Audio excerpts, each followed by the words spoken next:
Bir onaxon kelib so'ragan ekanlar ahlerimdan.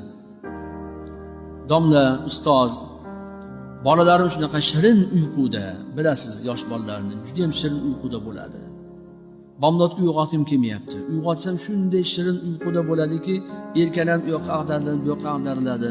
Oxir onalik mehrim qo'zib, uyg'ota olmayapman. Nima qilay, qanday chora ko'ray deganlarida, ey ojiza, bolalaring shirin uyquda yotgan paytida uyingga o't ketsa, yonib ketyapti uying, bolalaring nima qilasan?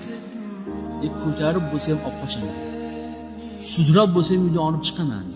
Bolalarimni olovdan qutqaraman. O'zim halok bo'lsam ham bolalarimni olovdan saqlayman, qutqaraman debdi.